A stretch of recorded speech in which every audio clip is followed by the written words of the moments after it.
Boa tarde, muito obrigado por esse convite. E com muito prazer que estamos aqui para conversar. E eu tenho realmente um gosto muito especial, muito grande, ao conversar com professores que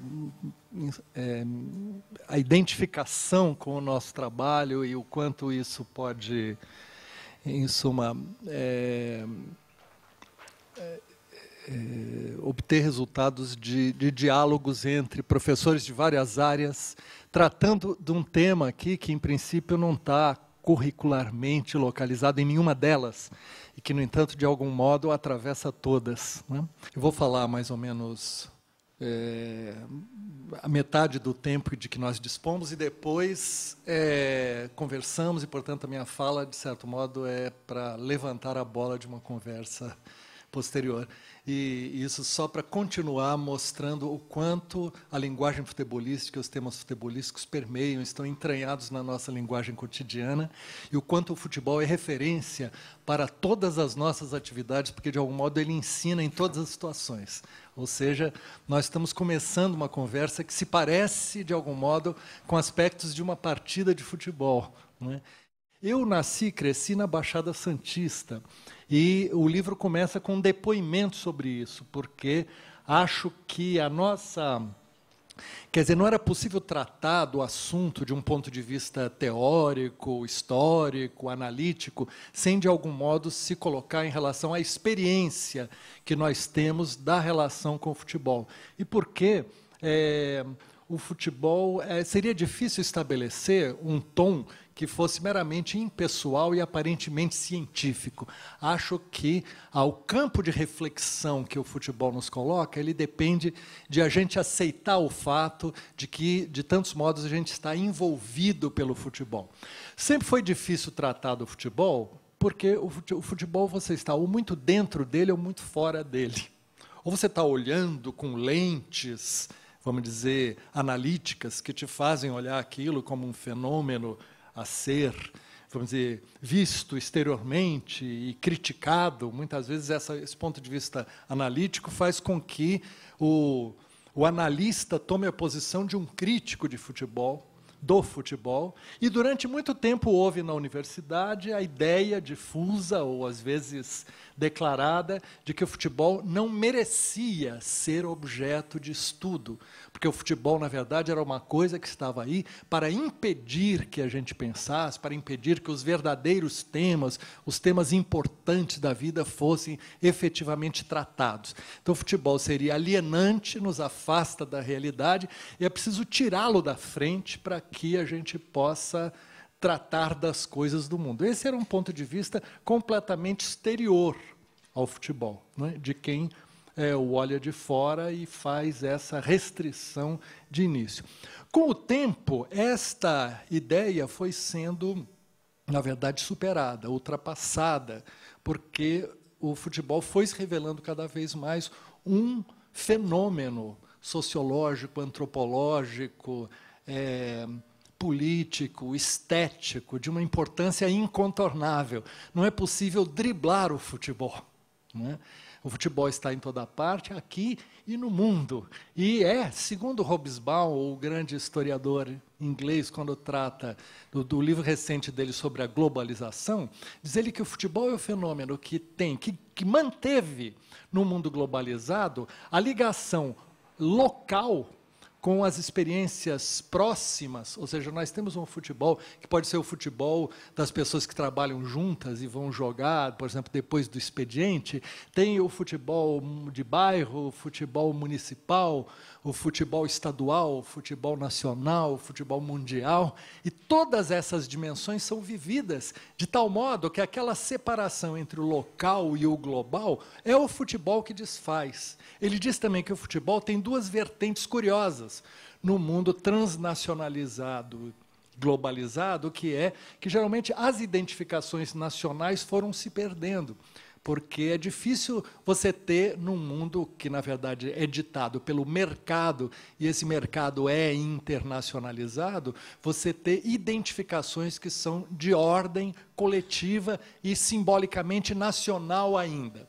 E o futebol é o fenômeno que nós vemos ele se transnacionalizar, ele se globalizar. No nosso caso, nós reconhecemos a contínua ida e evasão, não é, de talentos futebolísticos para o futebol europeu ou árabe, oriental, etc. Essa grande, vamos dizer, exportação de pé de obra, como às vezes falam os sociólogos, não é, que conecta o futebol brasileiro com o futebol mundial, ou seja, o fato de que nós temos tantos jogadores brasileiros jogando em outros times, nos faz acompanhar aqueles campeonatos com uma identificação, um envolvimento, que, portanto, desfaz fronteiras. Mas, ao mesmo tempo, diz Hobsbawm, o futebol é o evento em que, ciclicamente, você tem um acontecimento como a Copa do Mundo, que, aliás, é o maior evento, vamos dizer, partilhado, eu diria, quase que ritualmente, em escala planetária, onde as identificações nacionais se veste a camisa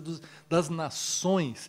E a ideia de nação, que é uma ideia que vai se tornando problemática no mundo do mercado internacional, do capital internacionalizado, ela ainda tem um valor simbólico.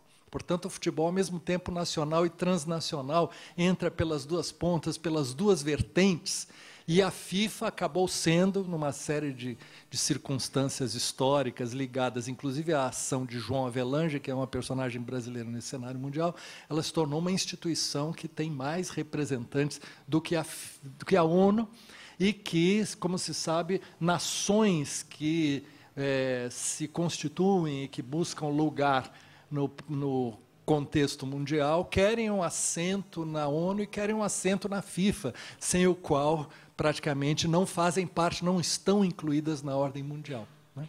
Todas essas questões são intrigantes, né? E nos fazem perguntar por que esse esporte, esse jogo, né, que se dá dentro de um quadrilátero, ganhou essa extensão? Por que o futebol se transnacionalizou desse modo? E outra pergunta, por que o Brasil tem este papel, por que a identificação com o futebol, para nós brasileiros, e também do reconhecimento do Brasil no mundo, passa de tal modo pelo futebol, né? Ou seja, por que o futebol é tão mundial, por que ele é o mais mundial dos esportes, e por que se deu uma identificação de tal modo, não é, associada do futebol com o Brasil, para nós e para o mundo, né? Vale a pena lembrar que, quando se deu o crescimento das televisões a cabo, e isso abrindo um mercado de imagens de interesses multimilionários, e a Nike, por um lado, a ESPN estavam abrindo frentes na década de 80, eles acharam que o basquete ocuparia este lugar, que o basquete seria o esporte mundial, baseado num princípio geral vamos dizer, que rege o imaginário de massas no mundo, quer dizer, dominado pelo Império Americano, que é a ideia de que o basquete seria a Coca-Cola dos esportes, né? E que, assim como nós usamos calça jeans, nós comemos fast food, nós vemos cinema de Hollywood, nós ouvimos música pop, nós consumiríamos basquete em escala mundial com essa audiência que a TV a cabo daria para, em suma, para essa rede, né, esportiva. No entanto, o que eles perceberam rapidamente é que o basquete não emplacaria nesse papel, e que eles tinham que correr atrás do prejuízo, indo atrás do futebol. Aí, claro, investiram maciçamente no futebol. Mas esse descompasso indica uma coisa muito curiosa sobre o futebol e a relação entre cultura e economia, porque nós estamos acostumados a pensar sempre que a cultura está diretamente ligada aos interesses econômicos. Os interesses econômicos vamos dizer, predominam sobre as atividades culturais e acabam determinando-as. Isto é verdade em larga medida, mas não de maneira total. Aí é que está, porque o futebol mostrou uma espessura que é propriamente cultural, que fez com que o interesse econômico evidente tivesse que, de algum modo, ir atrás desse traço. Por que que o basquete não faz sentido para o mundo do mesmo modo como o futebol faz, né? Certamente, então, há uma série de razões para isto. Uma delas é esta, está estampada nessa foto. Quer dizer, o futebol tem uma grande permeabilidade, uma grande adaptabilidade às diferentes circunstâncias espaciais e culturais, né? O futebol é o esporte que é jogado em toda parte, né? Há um livro curioso publicado pela agência de fotógrafos chamada Magnum.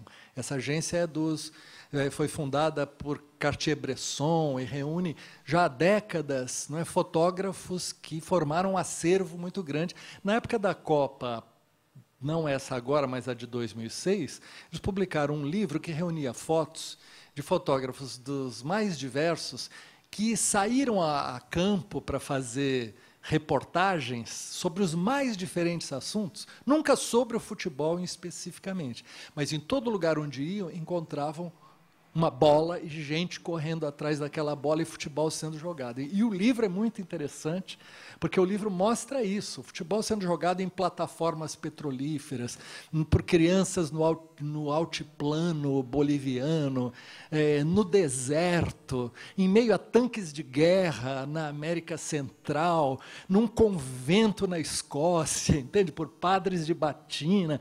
Ou seja, as mais diferentes, as mais diversas situações têm esse fascínio de uma bola, não é, jogada aqui, com essa adaptação a que ele se referiu, que é a capacidade de fazer qualquer coisa virar bola, fazer qualquer espaço virar campo, não é?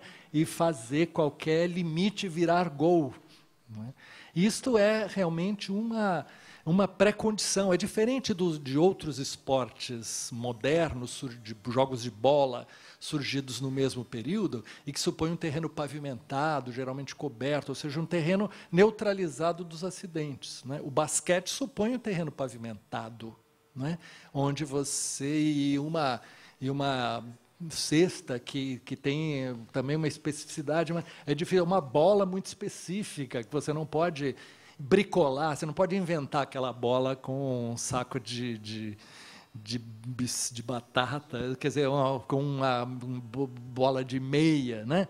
Você, com um coco, né? Você não pode. Então, o basquete, primeiro, exige um tipo de especificidade técnica, né? Que o futebol tem uma larga margem de adaptação, que nós vemos aqui, né? Que nós vemos aqui também, porque essa foto aqui que foi usada para a capa do livro, que eu tirei, é do tal livro da Magnum.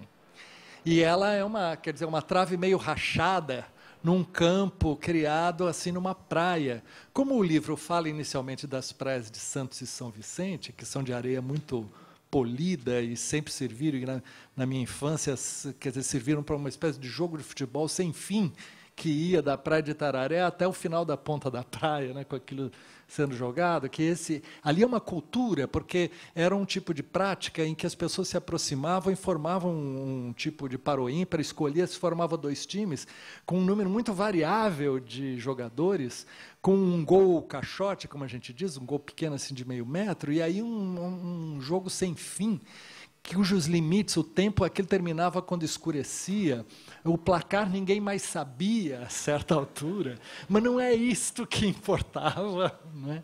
E os limites do campo também eram difusos entre o areão de um lado, onde a bola já não corria mais, e a água do mar que vinha, subia e descia, que ia alterando a região do campo. Ou seja, que tudo isso fosse jogado nesse espaço imponderável, onde os limites estão dados e ao mesmo tempo não estão, e, portanto, em uma atividade puramente, vamos dizer, de uma narrativa puramente lúdica, não necessariamente produtiva, né? Porque é isto que mostrava o quanto o futebol é capaz de ser adaptado e, portanto, nesse sentido, mundializado, porque apropriado pelas mais diferentes culturas em diferentes situações. Essa foto aqui, eu tive o prazer de escolher, sabendo que ela é uma foto tirada na Albânia. E as pessoas olhando juram que é Santos, né? E porque justamente ou seja, tem essa diversidade e esta espécie de semelhança, né, que atravessa essas diferenças e que o futebol põe em jogo. Aí, considerado, portanto, esse fato, a gente também tem que considerar que, além dessa versatilidade, adaptabilidade, o futebol é diferente dos outros jogos de bola em alguns aspectos estruturais fundamentais, né? Todos surgiram, na verdade, na segunda metade do século XIX, na Inglaterra. Foi o lugar onde se criaram os esportes modernos e baseado em antigos jogos, antigas práticas com bola, se conhece desde Roma, não é? Através da Idade Média, o Renascimento, e fala-se em disputas por bola, mas elas não têm as características que foram, na verdade, formatadas, não é? E inventadas na Inglaterra, nos colégios, nas escolas inglesas, na segunda metade do século XIX. Essas refregas com bola, geralmente, eram assim disputas, meio festas, rituais, que se davam, muitas vezes, na terça-feira gorda, portanto, em datas religiosas, onde o capotão era alguma coisa cheia de farelo, de grãos, entende? Uma bexiga que um padre jogava para o alto, e aí começava aquela disputa na base do empurra-empurra. A própria bola não oferecia possibilidade de domínio técnico, você não podia pegar aquela bola e sair jogando e tocar 3 dedos com aquilo, né? Era, na verdade, uma coisa de agarrar e disputar espaço.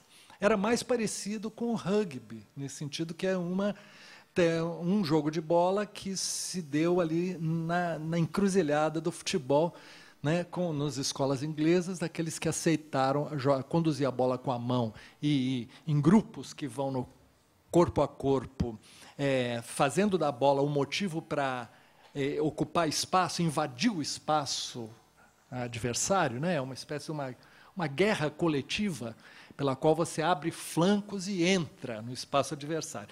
Esse negócio na Idade Média se diz que era jogado em muitos lugares como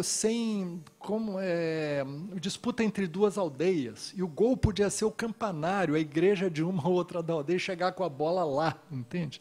Através de brejos, de campos, portanto, informais e sem espaço definido. Não era o quadrilátero, as 4 linhas, que é a coisa que os ingleses definiram posteriormente. Esses jogos eram, ao mesmo tempo, festivos e violentos. E essa mistura de festividade e violência era socializadora.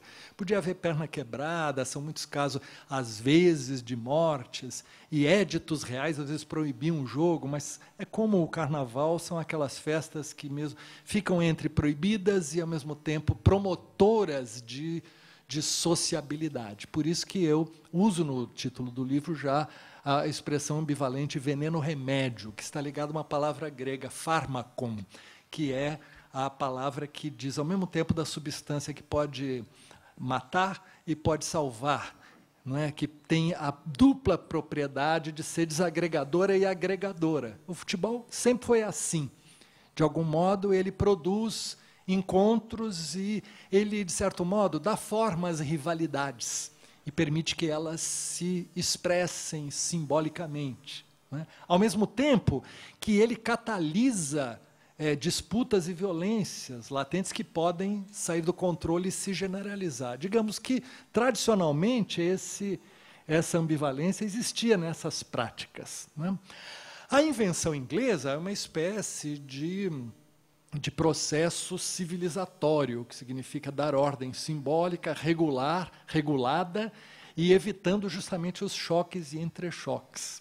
O grande sociólogo Norbert Elias, que é autor justamente de toda uma, vamos dizer, um pensamento sobre o processo civilizatório, tem estudos sobre a sociologia do esporte e sobre o futebol, e sobre justamente essa invenção inglesa da esportivização dessas práticas. É curioso que elas, na Idade Média, elas tiveram muito vigor, né? Ora proibidas, ora aceitas, mas assim sempre presentes, mas do século XVI para o XVII elas foram desativadas, né? A isso também o historiador Peter Burke também trata disso num livro chamado A Cultura Popular na Idade Moderna, e mostra que tanto a reforma quanto a contra-reforma desativaram essas práticas, que eram muito, vamos dizer assim, desordenadas, festivas, embriaguez, carnaval, essas festas populares, de certo modo, elas foram, de um lado e de outro,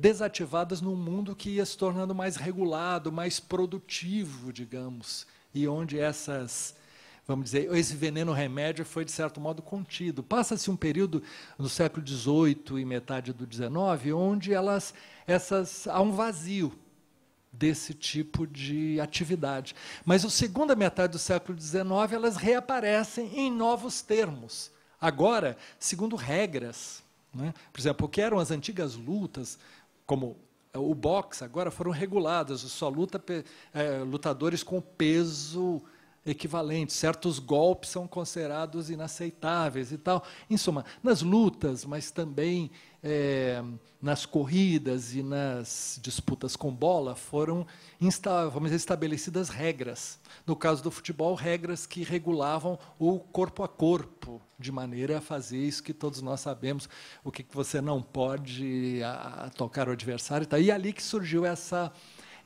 bifurcação, né? As escolas que aceitaram a bola com a mão e a batalha por espaço, que, de certo modo, vinha dessa tradição do soule, né? Esse esporte mais truculento, mais direto, que aceita a disputa física e é mais coletiva, o que deu no rugby, que, por sua vez, recrudesceu e se afirmou no futebol americano.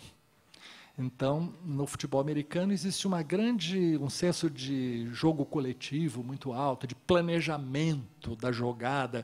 Um time de futebol americano sabe, por exemplo, mais de 300 jogadas ensaiadas, porque são as jogadas ensaiadas e a aplicação dessas jogadas ensaiadas, a estratégia vai ser fundamental. Há uma grande especialização nas funções de ataque e defesa. Se você está em posição de ataque, é um time. Se você entra em posição de defesa, sai um time, entra outro. Isso significa que o futebol americano corresponde muito à mentalidade empresarial produtiva. Ou seja, admite planejamento, não é? Tem a coisa coletiva. E os americanos não estão preparados para o 0-0, entende? Que se dá no futebol, que para eles é o insondável. Dentro de uma mentalidade produtiva, de fundo puritano, né? Dentro do que Max Weber analisou como a ética protestante e o espírito do capitalismo. Como é que você gasta 90 minutos para ser arriscado a sair com as mãos vazias, né? Nenhum resultado que você possa medir, quantificar. Afinal, o que aconteceu nesse 0-0? Nós sabemos que o futebol, ao contrário, tem jogos apaixonantes que terminam em 0-0, né?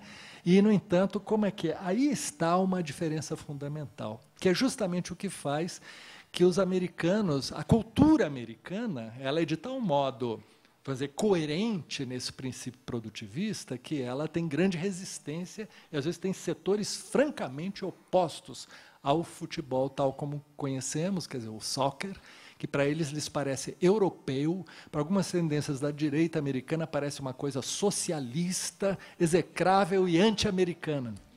Em todas as Copas reaparece, porque agora tem um interesse pelo futebol, está crescendo nos Estados Unidos. Por um lado, havia o futebol feminino importante. Às vezes, onde falta o futebol masculino, o futebol feminino americano é importante. Também o livro de Franklin Foer, Como o Futebol Explica o Mundo, ele mostra nos Estados Unidos como que pais que não queriam a truculência, que eram mais, vamos dizer, formados por uma visão crítica da sociedade americana, punha os filhos para jogar futebol, porque para não ser o beisebol e o futebol americano, porque é como se, ela diz curiosamente que liam Adorno, ele diz, né, os pais leitores de Adorno punham o filho para jogar futebol, porque ele parecia mais, vamos dizer, uma espécie de crítica da sociedade americana. Mas como não deixavam de ser americanos, punham os filhinhos para jogar futebol de capacetinho, para eles não... Então, essas coisas são justamente sintomáticas sobre o fato de que, como um jogo está sendo lido, relido e ressignificado pelas culturas, pelos contextos culturais, né? É por isso que ali só se pensava o basquete, e não quer dizer, o futebol americano, o beisebol, né? Que são esportes, como a maioria deles, né? Entre os quais o futebol é uma exceção, que são esportes onde você tem um claro duelo entre ataque e defesa, e onde a posse de bola é um privilégio que vai te fazer pontuar ou não.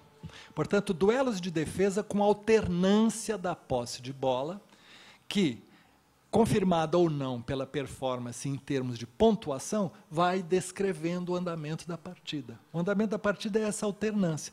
No vôlei ou no tênis, nós temos claramente isso. Alguém está em posição de saque, certo? E sacar, ele vai confirmar ou não o saque. Aí o saque passa para o outro, que vai confirmar ou não o saque. O desenvolvimento deste duelo opositivo e todo o tempo rastreado, demarcado no placar, define o jogo. Não é? Assim também, o vôlei, você tem praticamente, sei lá, 4 fundamentos, né? O saque, a defesa e o passe, o levantamento e a cortada, o bloqueio. Quer dizer, com esses fundamentos, você faz uma estatística completa do jogo, descreve o jogo e o andamento da partida. Não é? Assim também, o futebol americano, desculpe, ainda o basquete. O basquete também tem essa alternância muito clara, porque quando você tem a posse de bola com a mão domina muito mais a bola, não é? Você quer dizer, uma parte do corpo muito mais desenvolvida, muito mais conectada a, vamos dizer, dispositivos mentais que fazem você ter um controle muito maior com a bola para encaixá-la numa cesta, a uma distância grande, do que você faria com os pés, certo? Então, a posse de bola com a mão te dá uma grande, vamos dizer, um grande domínio, do qual você pode aí extrair ou não o resultado. Não fazer o ponto vai ser um erro, praticamente. Você deixou, é um erro, é uma exceção, não é? Em princípio. E isto, assim também o beisebol e o futebol americano, eles estão ligados à questão, não só da pontuação, mas questão topológica, ou seja, toda jogada define um tipo de ocupação de espaço. No futebol americano, o campo é todo delimitado em jardas. Né? Você não avança impunemente, e você só pode tocar a bola para trás para lançá-la para frente, avançando ou não no espaço adversário. E esse espaço, como eu disse, ele é quantificado, não é um espaço, não é impunemente que você anda ou não aquela distância. O campo é uma régua. Né? No livro eu comparo ao mapa dos Estados Unidos. O mapa dos Estados Unidos parece um campo de futebol americano, em que a marcha para o oeste, né, vai varrendo o território e aquelas jardas, né, estaduais estão marcadas. Ou seja, para eles, a ocupação do espaço da América, né, e é uma potência que resulta desta ocupação que vai arrastando o que encontra pela frente, especialmente os índios do cinema americano. Então, aquele é uma varredura do território. Né? A Índia e a China, a Índia e o Brasil e a China, que são potências emergentes do atual BRIC, são aquelas que não fizeram esse processo de varrer o território dominando-o. Né? No Brasil, a nossa potência atual é justamente daqueles territórios indômitos, né, como a floresta amazônica, que nunca foram atravessados. E aí isso coloca uma outra onda diferente, né, do processo histórico, mas ligado a essa questão da ocupação do espaço. O futebol americano seria uma introjeção, vamos dizer, simbólica, fortíssima dessa história americana, e é como eles entendem né? Algo que você jogue que faça sentido se você obtiver resultado explícito e que você pode traduzir numa tabulação estatística, você pode pôr as especialidades em jogo e delas extrair também, ou atuar sobre elas com princípios coletivos, estratégicos, coordenados, certo? O futebol, por outro lado, é uma exceção nesse quadro todo, porque jogar com os pés implica numa grande contingência da posse de bola. Ou seja, perde-se um sem número de vezes a bola para o adversário. A especialização ataque e defesa não é tão clara. Você não sabe exatamente, quer dizer, em muitos momentos não sabe, a posição de quem está atacando ou defendendo não é tão evidente. Não é? Muitos jogadores têm que se desdobrar em atividades que são de ataque, de defesa, etc. E o que acontece no jogo não vai sendo descrito por um placar. O gol é um acontecimento que sobrevém, não é? Tanto de uma atividade continuada, um time está atacando, não é?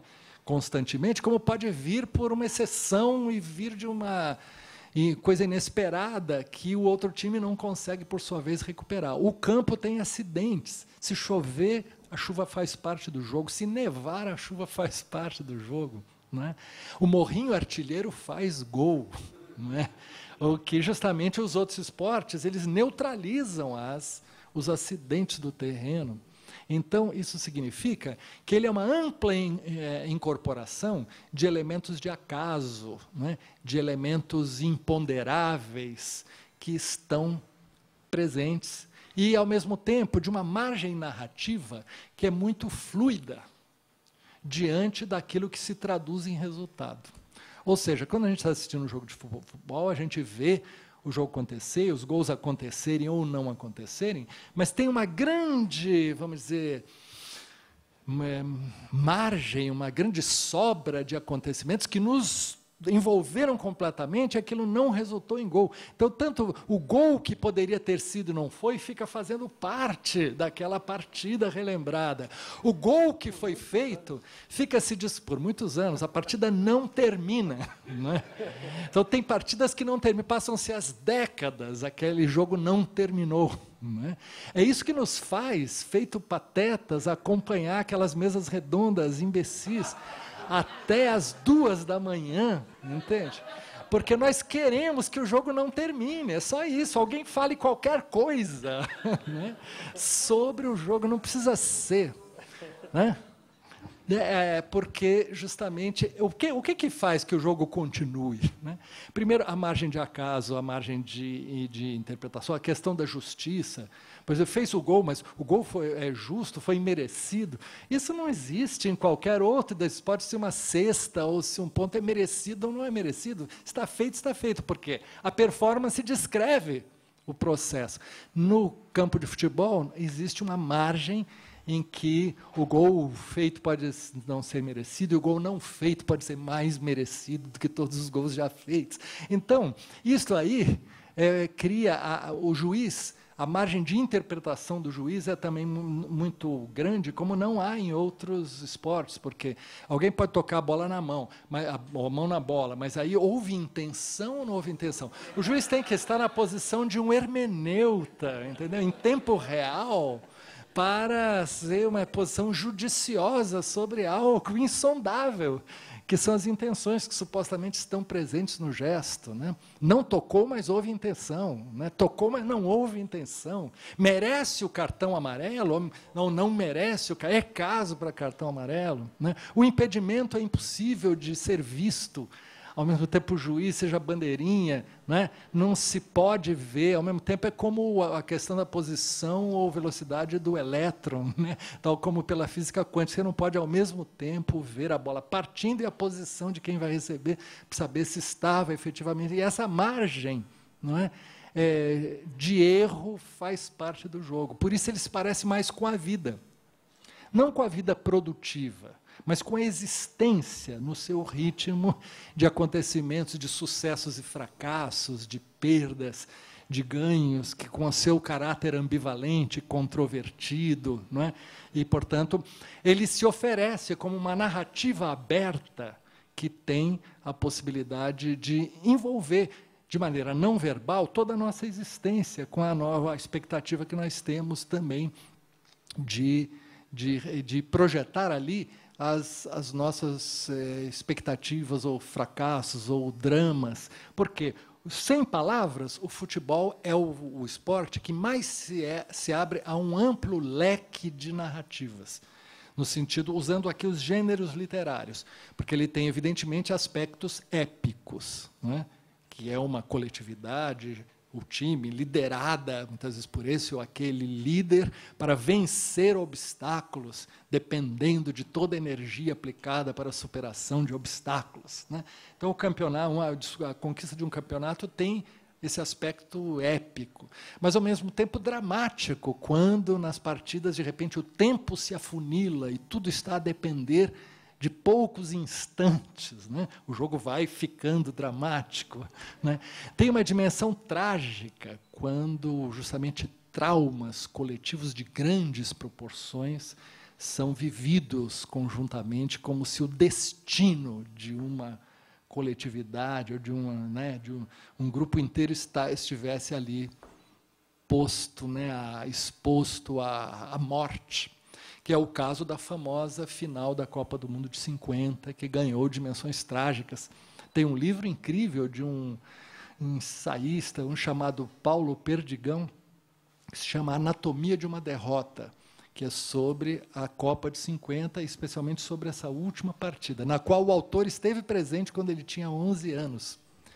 E aí, o livro, inclusive, tem uma transcrição completa da locução gravada da partida, ou seja, você tem a partida inteira dentro do livro e ele faz todas as circunstâncias que levaram aquilo, porque naquele momento da vida brasileira, aquela vitória que parecia estar inteiramente assegurada, convertida em derrota, parece ser uma espécie de estigma, não é?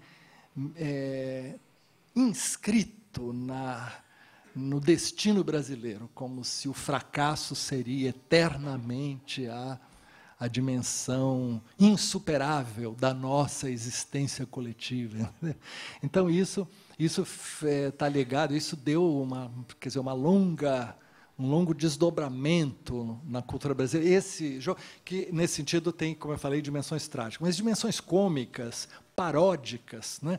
Claro, Garrincha, a relação de Garrincha com seu marcador era uma dimensão paródica. O estádio inteiro, em 58, ria quando ele pegava na bola e já ria antecipadamente pelo fato de que todos os gestos do marcador iam ficar, como dizer, satirizados como esforços vãos para tentar capturar um ponta-direita que nunca se achava, porque por essa capacidade infinita de driblar e tal, aquilo que foi possível naquele momento do futebol, etc., e que tem uma dimensão paródica, ao mesmo tempo trágica, na vida de Garrincha, que faz com que a gente possa traçar um perfeito paralelismo entre Macunaíma e a figura, vida e obra de Garrincha. A gente lê a biografia de Garrincha por Rui Castro e lê as primeiras páginas de Macunaíma, a gente vê a incrível semelhança entre, vamos dizer, os dois personagens, o que nos faz ver Garrincha como uma espécie de avatar, né? Um avatar, quer dizer, uma das metamorfoses daquela intuição que Mário de Andrade teve sobre a vida popular brasileira. Então, há um ciclo macunaímico no futebol, né, que, de algum modo, converge para Garrincha. E essa é uma das relações possíveis entre aqui o futebol brasileiro e a literatura, né? São muitas essas relações possíveis. Então, por aspectos, como eu falei, paródicos, cômicos e trágicos envolvidos aí. E a gente pode dizer que há também aspectos líricos no futebol, porque a beleza da jogada, quer dizer, quando um jogador, ao fazer o gol, não é simplesmente uma questão de colocar a bola dentro do gol, mas há uma espécie de epifania da forma, né? Como falou um teórico da literatura alemão que dá aula nos Estados Unidos, que escreveu um livro sobre o esporte e fala isso, epifania da forma, ou seja, o momento plástico em que uma jogada é um momento de beleza que se agrega àquilo que ela vai obter como resultado. Então, 2 não gols de Pelé na Copa de 70 ficaram na história como epifanias da forma, quando no jogo com a Tchecoslováquia ele chuta do meio do campo. Isso era uma coisa inesperada, não acontecia até então. Então, o momento em que se vê aquilo, eu vi isso ao vivo, quando aquilo estava acontecendo na televisão em 70, e ninguém acreditou no que estava vendo. O Gerson deu uma bronca em Pelé, porque ele chutou, parecia que irresponsavelmente, quando viu que ele estava chutando para cada meio-campo do círculo central, porque os goleiros, naquele momento, começavam a sair do gol, começavam a esperar a bola na meia-lua da área e não mais embaixo da trave, portanto, abria aquele espaço. Os goleiros iam tomando uma posição mais agressiva, de participar do jogo, de sair jogando com os pés, de sair como zagueiro, se fosse o caso, numa antecipação. Eles iam se desprendendo do arco. E aí o Pelé vislumbrou nisso uma oportunidade. Pelo jeito, ele não contou para ninguém, né? E quando recebeu a bola, tocou aquilo. Aí a bola faz aquela parábola. E o tempo todo que ela leva, o goleiro correndo atrás, né, do prejuízo, e a bola passa raspando. Não importa que ela não tenha entrado, aquilo ficou sendo uma espécie de mudança de paradigma. Como tem um sociólogo escocês que escreveu um livro Sociologia do Futebol, ele fala que há no futebol mudanças de paradigma, quer dizer, jogadas que não eram pensáveis, de repente são estabelecidas, e esse é o caso. Depois, houve muitos jogadores que fizeram esse gol, né, desse lugar. Mas aquele momento inaugural tem algo do desassombro, entendeu? O descortino de uma possibilidade inusitada. Então, isso é uma criação poética. Como a poesia, não interessa se o gol foi feito, interessa aquela hipérbole, para usar uma expressão literária, aquilo é uma hipérbole, né? E que ela marca, quer dizer, isso são justamente aspectos poéticos do futebol.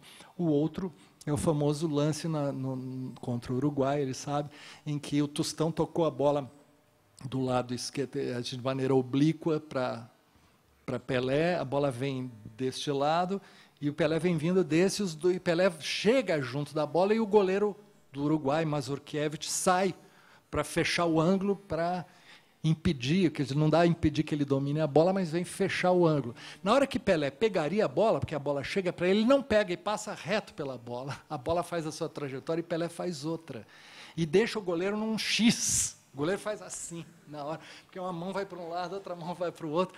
Esse nó, né, está ligado justamente a um procedimento poético que é a elipse, né, onde se supõe que ele ia pegar a bola, ele não pegando, ele cria esse inesperado, e depois vai pegar a bola, faz um X, o goleiro vai pegar lá adiante para chutar gol, né? E ele chuta, quer dizer, já perdendo o ângulo, e dois zagueiros uruguaios vêm correndo, se atiram dentro do gol para impedir, a bola passa rente, também não entra. Mas esse é um dos lances mais lembrados de todas as Copas do mundo. E eu estou dando exemplo dele, porque envolve aquilo que o futebol tem de poético. No meu livro, para mim foi muito importante, quando eu li um texto do cineasta, ensaísta e poeta italiano Pier Paolo Pasolini, em que ele escreveu um pequeno texto em janeiro de 71, logo depois da Copa de 70, dizendo que o futebol podia ser jogado como os estilos literários, podia ser jogado em prosa, jogado em poesia, que os europeus jogavam em prosa, os sul-americanos, especialmente brasileiros, em poesia. E ele não falava isso de uma maneira vaga, não. Ele estava se baseando numa tendência da época, a semiologia, o estudo das várias linguagens, e justamente fazendo essa relação entre a linguagem futebolística e a linguagem literária. E dizia isso: um jogo de responsabilidade coletiva, responsabilidade defensivista, centrado mais no contra-ataque do que no ataque, sem privilégio para o drible, com passes articulados na base da triangulação, chegando ao cruzamento na linha de fundo para a conclusão do atacante, isso é um futebol jogado em prosa, né? E pode ter futebol jogado em bela prosa, quando ele faz isso. O drible não é o mais importante. As jogadas, às vezes, são previsíveis, mas, se bem executadas, efetivas. Esse é um estilo, né? Eles, então, um pouco assim, que alemães e ingleses jogavam uma prosa realista, e os italianos uma prosa estetizante. e sul-americanos e brasileiros em poesia. Poesia quer dizer, o drible tem uma grande importância, o ataque chegando ao gol por caminhos inesperados, pela criação de espaços onde não existem espaços. Então, por exemplo, um cruzamento com cabeceio, o típico gol inglês, é um gol que é como se fosse a conclusão de um silogismo, ou seja, é como se fosse o desenvolvimento de um raciocínio discursivo linear que se completa com uma demonstração de uma eficácia, né? É diferente do tal a jogada de Pelé. A jogada de Pelé é a pura poesia. Certamente é em jogadas como essa que ele estava se baseando quando pensou essa oposição, porque não pegar a bola e aí criar um espaço inesperado por um lapso mental, né, que é um cálculo múltiplo das possibilidades, criar um espaço onde não havia, uma espécie de suspensão da linearidade do discurso que produz um efeito, né?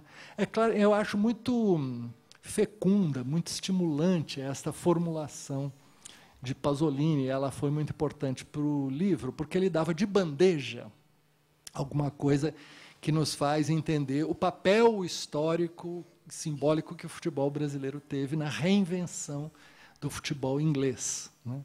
A gente costuma falar isso em termos de ginga, malemolência, molecagem, malandragem, mas essas são categorias que nós conhecemos, mas que se arriscam a simplesmente repisar no já sabido, não definindo nada, né? No entanto, dito assim, com essas palavras semiológicas por Pasolini, olhando de fora, ele nos dá uma visão interessante, que é um estilo de jogo brasileiro que se baseava justamente na criação de jogadas elípticas, né? Por elipse, ou seja, por suspensão.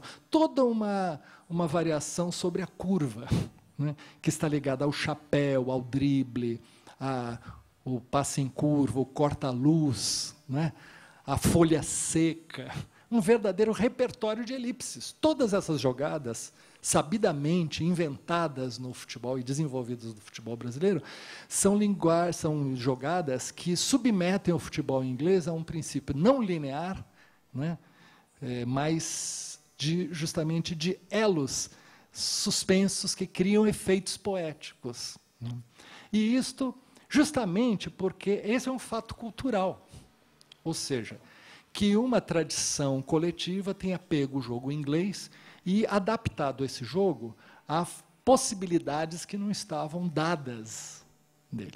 Mas aproveitando justamente aquela margem de gratuidade que nós dissemos, gratuidade estrutural, que o futebol tinha em relação aos outros esportes. Ou seja, o futebol ofereceu o campo para que uma cultura que tem uma ligação com a ideia de uma eficácia, que só é eficaz quando trabalha também com a gratuidade, né? De uma produtividade que só se compraz quando ela é lúdica, né? E, portanto, de resultados que você só obtém se você estiver, ao mesmo tempo, fazendo festa. Digamos, foi isto que o futebol brasileiro, no auge da era moderna do esporte, que se consuma na Copa de 70, foi isso que o futebol brasileiro realizou. E no período que vai de 38 a 70.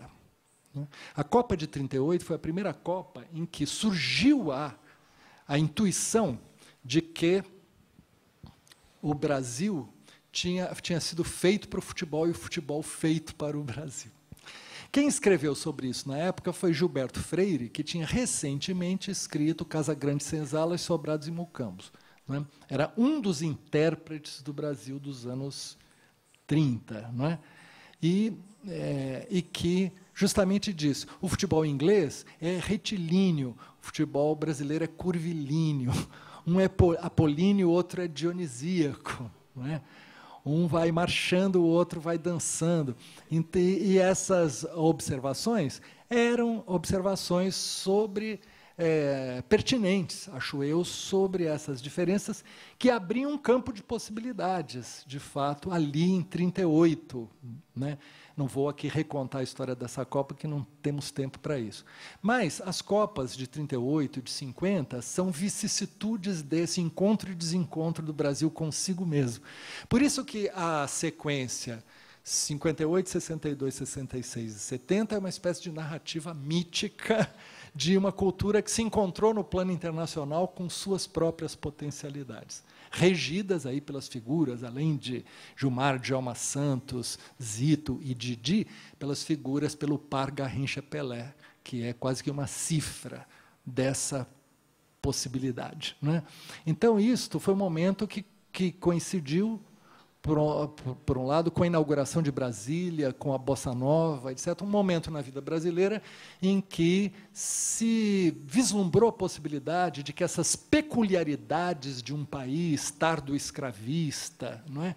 De agroexportador, de uma monocultura, era capaz de ser um país exportador de cultura internacional, não é? O que acontece na arquitetura, na música e no futebol, não é? E, de certo modo, não era pouca coisa que, neste momento, se formulou esta possibilidade, não é? Que depois, no entanto, ela passa por outras vicissitudes históricas que estão ligadas às contradições sociais que envolvem vamos dizer, os movimentos na década de 60, a demanda pela justiça social, pela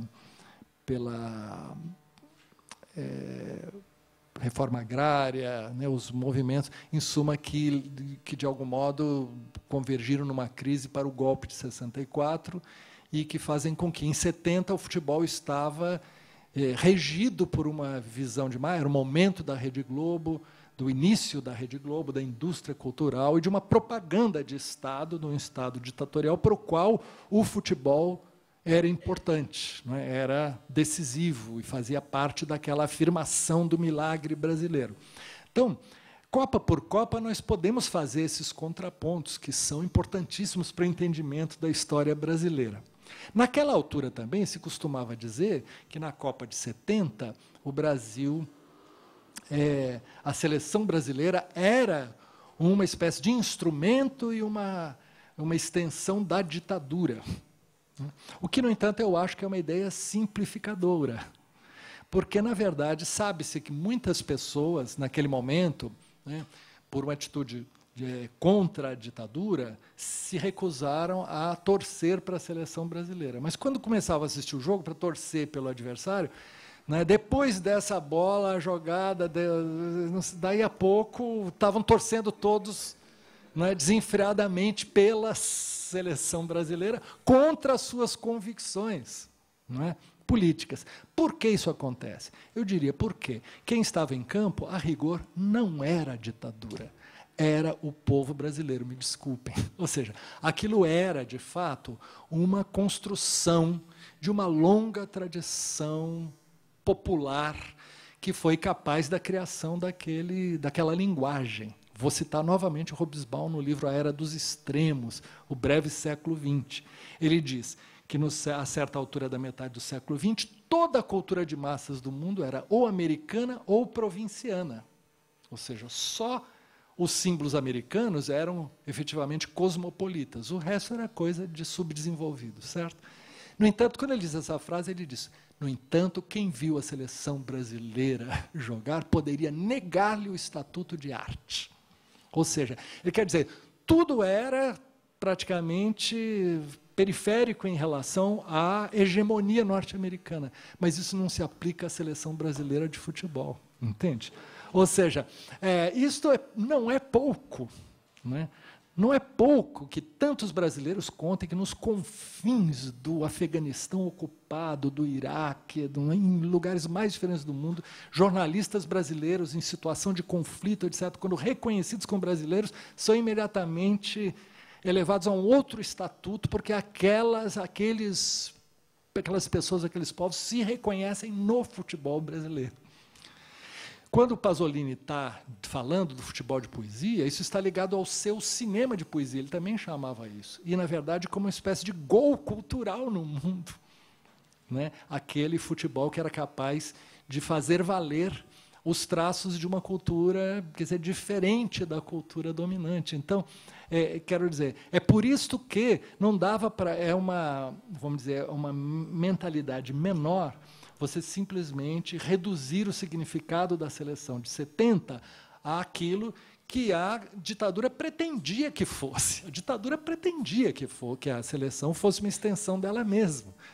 Mas o que eu acho que o pensamento crítico, em vez de chancelar essa pretensão da ditadura, é reconhecer o quanto, contraditoriamente, isso não se dá, por muito que de manipulação havia nesse processo. Então, tudo isso é matéria para se refletir da importância que o futebol foi tomando, não é, na vida das diferentes sociedades, e acho que como que a escola precisa lidar com isso, porque a escola tem ficado um pouco à mercê da sua incapacidade de acompanhar o fato de que fenômenos como este, né, a televisão por um lado, o futebol por outro, são mais atraentes, são mais diretos, e a escola não faz ponte, não reconhece, não dialoga com esses espaços em suas diferentes dimensões. Ou seja, pelo que eu estou dizendo aqui, ela tem ligação com os estudos da linguagem, da história, da sociedade, né, da poesia.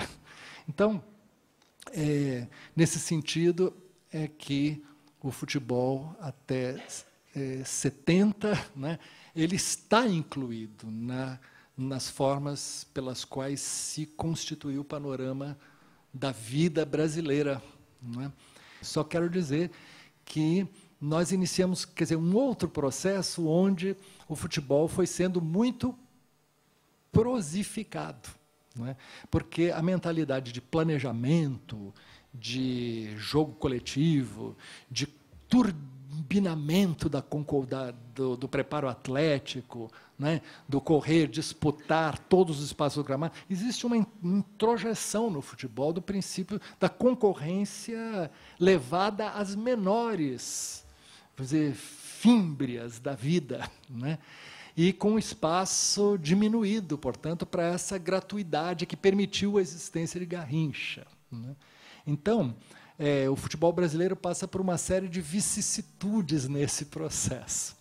Em certo momento, mesmo quando eu escrevi o livro, eu achava que eu estava falando de alguma coisa que já tinha acabado, no fundo, que não existia mais lugar para o futebol de poesia, né? Que, na verdade, aquela circunstância tinha se deixado para trás. No entanto, o que eu vejo é que o futebol, justamente por essas características de que eu falei, ele é difícil de redução. Vou dar um só exemplo. O capital investe no futebol, aí compra os jogadores galácticos e o time fracassa. Ou seja, porque ele tem uma margem de surpresa, de acaso, de imponderável, né, etc., ele, ao mesmo tempo, se há um grande investimento nele, mas esse investimento não consegue converter necessariamente o dinheiro em resultado. Por isso, o futebol, embora sendo objeto de uma intensa capitalização, ele continua sendo um estranho elemento, um elemento estranho, de algum modo, né, cuja a caixinha de surpresas, né, cuja redução não se dá completamente. E às vezes, justamente, continuam a surgir jogadores que têm esse aspecto poético. O Santos, no primeiro semestre, não é por nada não, jogou um futebol que estaria ligado a essa tradição. Aí vocês vão dizer que eu fiz todo esse arrazoado só para fazer essa afirmação. Mas não estamos teorizando. Mas, em suma, dito isto, nós podemos agora conversar sobre os aspectos e as linhas que vocês queiram puxar de todos esses assuntos.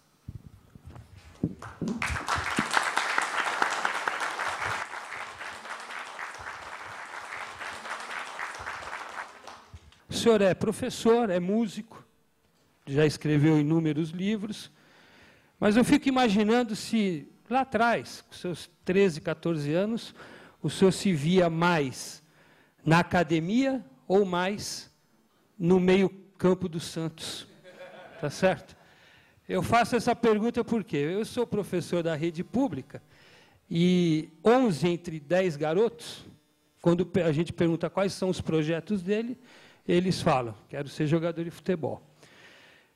Eu queria saber se houve uma mudança de paradigma, porque, evidentemente, que se for verdade isso que eu falei de você, e se você sonhava pertencer ao ataque do Santos ou à academia, como muitas pessoas aqui, inclusive eu, sonhei, a gente queria ser jogador de futebol pela arte, para ser aquele herói. E hoje, nessa mudança de mercado que você coloca, a gente observa que, com esses contratos estratosféricos aí, mudou um pouco essa relação. Tanto que é impossível hoje imaginar um jogador como Pelé jogar de 1957 a 72 no Santos com a categoria que ele tinha. É impossível isso, né? Aliás, até é significativo que o Neymar não tenha se transferido agora para o Chelsea, todo mundo acabou ficando estranhado com isso. Então, a pergunta que eu faço, e eu vou abrir para o público também aí, é se houve uma mudança de paradigma nessa perspectiva do futebol enquanto realização pessoal. Tá certo? Por favor. Rapidamente agora, mas é o seguinte, é muito incrível na autobiografia que o Pepe, ponta esquerda do Santos, naquele ataque Dorval, Mengalvio, Coutinho, Pelé e Pepe, ele era de São Vicente. E diz que, acho que já era campeão do mundo, e depois dos jogos na Vila Belmiro, ele voltava para casa pelo bonde da linha 1 ou pelo circular, ou seja, pegava o ônibus, onde ele conhecia a mulher com quem ele se casou. Ou seja, aqueles jogadores tinham uma vida que, ao mesmo tempo, iam se tornando famosos mundialmente, mas uma vida muito local. O Pelé, já campeão do mundo, ele foi contratado para uma loja em São Vicente, que era a Demoreira, que vende liquidificadores, batedeira elétrica, etc., para ser uma espécie de gerente publicitário. Ele ficava dando um tempo, às vezes, na loja, como se fosse o gerente da loja Demoreira, na rua Frei Gaspar, perto da Praça Barão do Rio Branco. Entendeu? Esse era o estado do marketing naquela época, que já era a era Pelé. Então, é claro que a perspectiva dessas quantias inimagináveis que os jogadores já agora estão associados, porque não é só mais o salário futebolístico, mas isso vem ligado a direitos de imagem, a interesses de empresários que já compram o jogador, porcentagem de jogador. Então, hoje o clube não é o dono do passe daquele jogador, porque aquilo já está partido entre vários interesses. Então, isso faz realmente com que a perspectiva, quer dizer, mudou completamente a escala, e, portanto, jogar futebol é uma perspectiva de ascensão social e em escala, vamos dizer, transnacional e em quantidades que eram totalmente, vamos dizer, impensáveis àquela altura.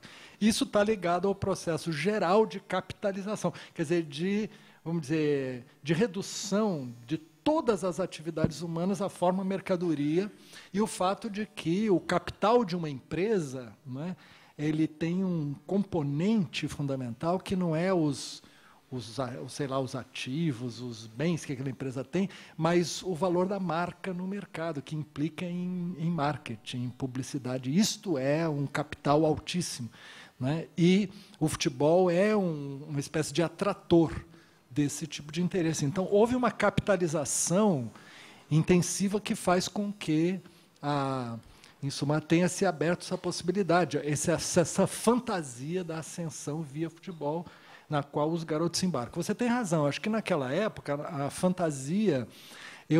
Quer dizer, eu sou daqueles que joguei futebol sempre o suficiente para me divertir, extrair extremo prazer disso, sem ter chances profissionais quaisquer. Mas, claro que à noite, como todo moleque que joga futebol, você se deita e você vê no videotape as suas jogadas e você edita as suas jogadas e faz gols incríveis, né? Que você... quer dizer, de certo modo, ou seja, isso faz parte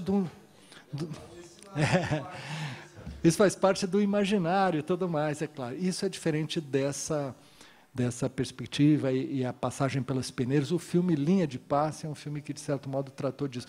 Houve uma grande mudança, realmente, deste paradigma e com tudo aquilo que importa quer dizer, de certa ilusão, né, contida nisso.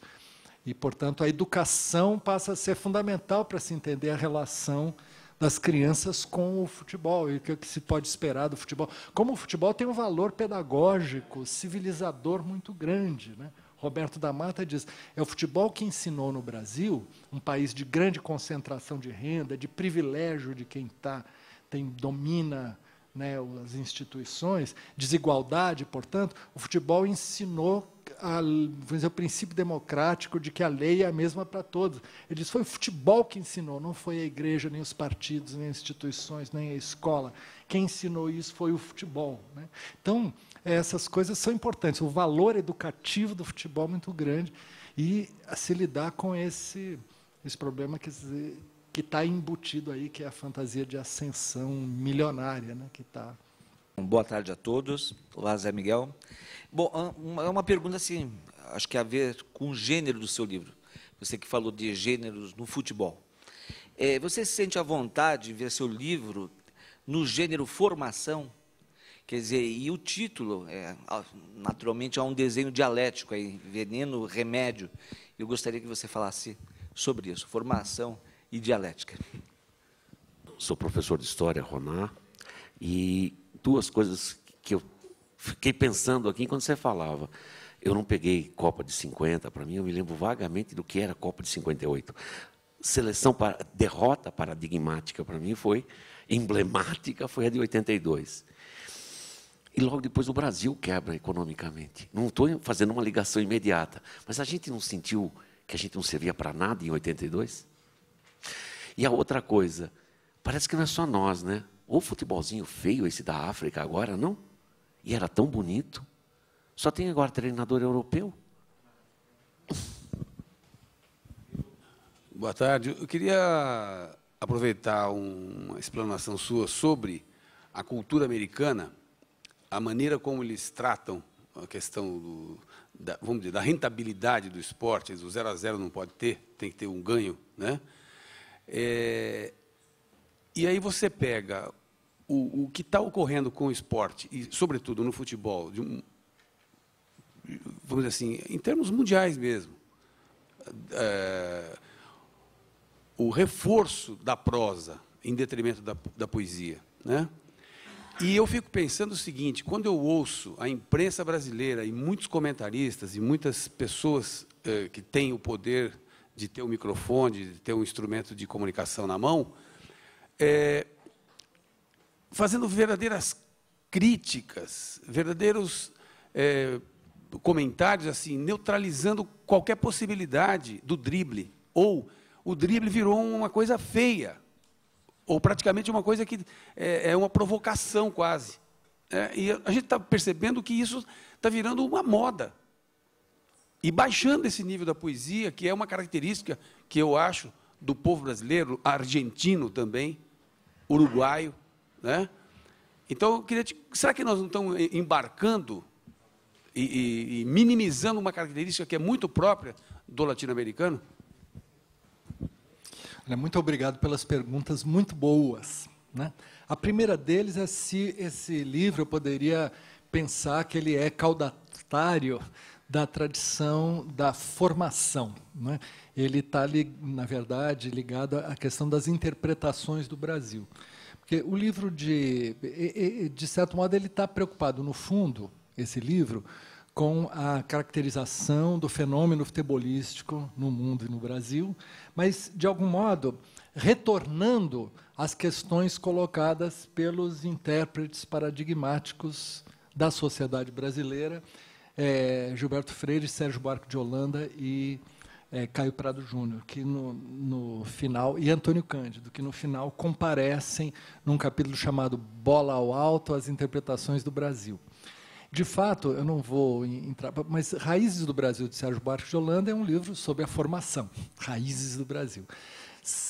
Casa Grande Senzala é formação da família patriarcal brasileira, e Caio Prado Júnior é formação do Brasil contemporâneo. Ou seja, tem aí a ideia de que existe um processo formativo da sociedade, um processo que... Por sua vez, Antônio Cândido tem o livro Formação da Literatura Brasileira, dizendo que há ali uma dialética entre elementos locais, quer dizer, universais e locais, entre a importação das literaturas, das tradições letradas europeias e suas adaptações e transformações que geraram uma literatura brasileira formada, né? Então, essa tradição, às vezes, tem sido, por sua vez, criticada. Há uma polêmica sobre essas linhas, se é possível pensar justamente uma sociedade à luz da ideia de formação, né? E você viu bem, eu acho que no livro aqui, eu acho que o futebol, tal como foi incorporado no Brasil, ele passou por um rápido processo de formação de uma linguagem, a maneira de Antônio Cândido. Eu usei recursos da análise literária para trabalhar com o futebol. E não foi só o Pasolini, não é? Mas justamente porque essa possibilidade de pensamento da constituição de um estilo que está ligado a uma forma importada, que passa por uma transformação a ponto de constituir vamos dizer, uma expressão da vida brasileira, né? Acho que, justamente, da chegada do futebol ao Brasil no final do século XIX até a Copa de 70, deu-se o processo de formação, né? Assim como esse processo na literatura se consuma em Machado de Assis, assim como na música popular eu diria que ele se consuma na Bossa Nova, em Tom Jobim, mas talvez podemos dizer em João Gilberto, no futebol ele se consuma em Pelé, né? Todas figuras de um momento em que esse processo, parece que quando esse processo de formação se dá, ele produz um gênio, né? Uma figura quase que impossível de pegar, de explicar, muito difícil de explicar Pelé. Muita coisa, por exemplo, escrita sobre futebol, e Garrincha sempre é um tema de ensaios e tal. Muito difícil falar sobre Pelé, porque parece que nada, né? A figura de Machado de Assis também é muito enigmática, ele mesmo. Mas como se desse ali no processo de formação, produziu essas três figuras. Eu, de fato, pensei o futebol como fazendo parte dessa dialética cultural, não é? E depois, e que, portanto, se consuma num dado momento, ou seja, há um estilo formado, e acho que depois tem uma série de vicissitudes e contradições dessa ideia que, justamente no mundo globalizado, se tornou muito problemático a ideia de prosseguir na formação, porque a formação brasileira teria que se consolidar quando houvesse, de algum modo, um equilíbrio da sociedade concentracionária, como ela é, e, de certo modo, um estabelecimento dos parâmetros educacionais consolidados, uma espécie de letramento, né, e uma, vamos dizer, consolidação da cidadania. Isso seria um processo de formação completado. E parece que a formação brasileira ela não se completa, né, pelas insuficiências, quer dizer, a concentração de renda, insuficiências da instauração de um sistema educacional capaz de corresponder às demandas da sociedade. Por isso também veneno remédio. Entende? O futebol é, ao mesmo tempo, a realização de imensas potencialidades da cultura, e, ao mesmo tempo, um sintoma de tudo aquilo que não se realiza. Entende?